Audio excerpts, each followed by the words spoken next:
A very welcome to all of you. Mentors ज्ञान में आप सभी का स्वागत है। ये हमारा लेक्चर 2 है। छत्तीसगढ़ इतिहास की दूसरी क्लास में मैं निखिल बाजपेयी आप सभी का स्वागत करता हूं। तो चलिए मेरे साथ शुरू करते हैं। आज हम दो टॉपिक आद्य ऐतिहासिक काल और महापाषाण काल या ताम्रपाषाण काल कंप्लीट करेंगे। सबसे पहले आद्य ऐतिहासिक काल की जब हम बात करते हैं तो इसकी परिभाषा समझ लेते हैं।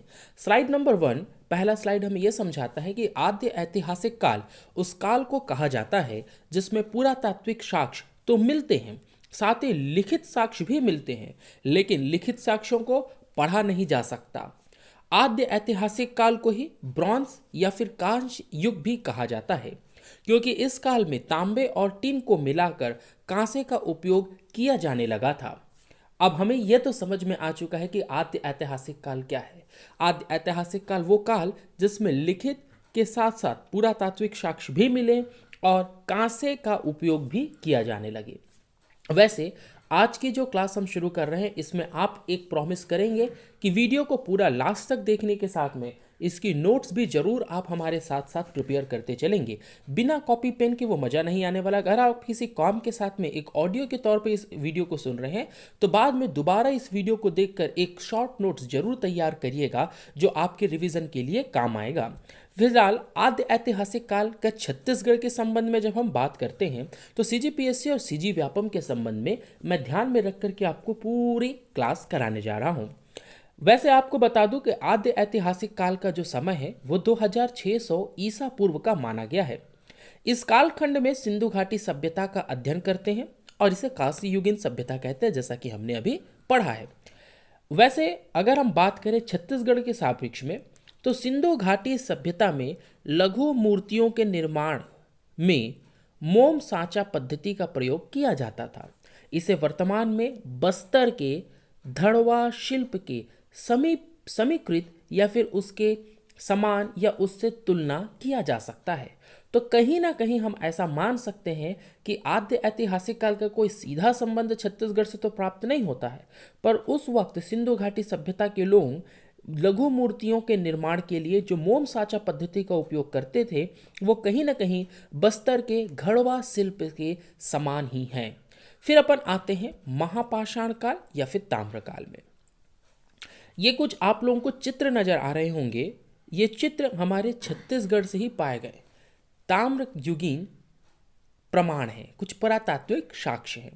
वैसे ताम्र युग या तांबा युग या अंग्रेजी में चाल्कोलिथिक एज, इस काल में मनुष्य पत्थर के औजार से तांबे के औजार उपयोग करने लगा था और इस सभ्यता के लोग घोड़े से परिचित नहीं थे। ये बात आप लोगों को याद रखना है। वैसे पाषाण युग के बाद जो युग आएगा वही ताम्र युग कहलाएगा।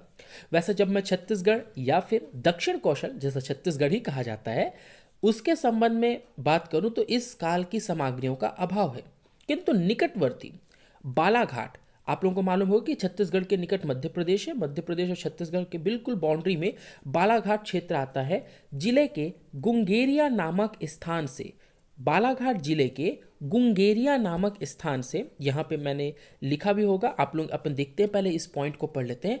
दक्षिण कौशल में इस काल की सामग्रियों का अभाव है, किंतु निकटवर्ती बालाघाट जिले के गुंगेरिया नामक स्थान से तांबे के औजार का बड़ा संग्रह प्राप्त हुआ है। यहाँ तांबे के 424 424 औजार और साथ ही साथ 102 चांदी के आभूषण मिले हैं।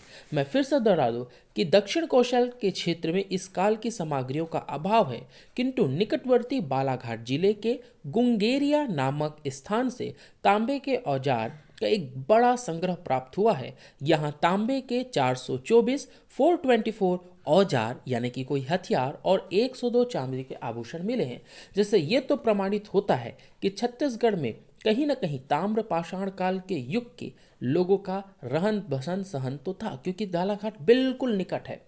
अब हम आगे बढ़ते हैं तो छत्तीसगढ़ में ही क्या प्रॉपर छत्तीसगढ़ में कहीं कोई साक्ष्य मिला है?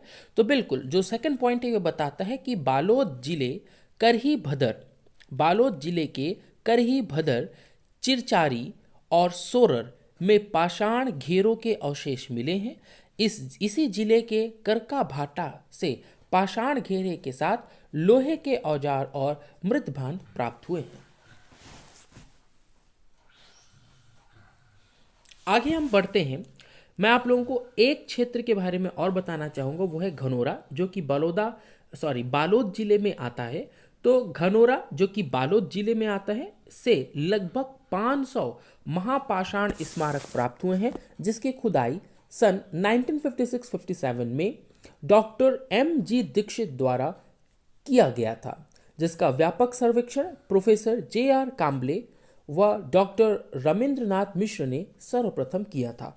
तो ये हमारी अंतिम स्लाइड थी। इसी के साथ में हमारा आद्य ऐतिहासिक काल और महापाषाण काल समाप्त होता है। वैसे कालाहांडी जिले और नवापारा तहसील को भी आप लोग याद रखेंगे। कालाहांडी जिला भी कहीं ना कहीं इसी युग ताम्र युग से संबंधित है। आगे हम पढ़ेंगे अगली क्लास में वैदिक काल और रामायण काल के बारे में, लेकिन आप सभी के सपोर्ट की हमें आवश्यकता है, क्योंकि आपका एक लाइक और आपका एक कमेंट मुझे बहुत मोटिवेट करता है। तो आपके लाइक, कमेंट और अगर आपने चैनल सब्सक्राइब नहीं किया है तो पूरे छत्तीसगढ़ की सीरीज प्राप्त करने के लिए आप हमारे चैनल को सब्सक्राइब करें। Thank you.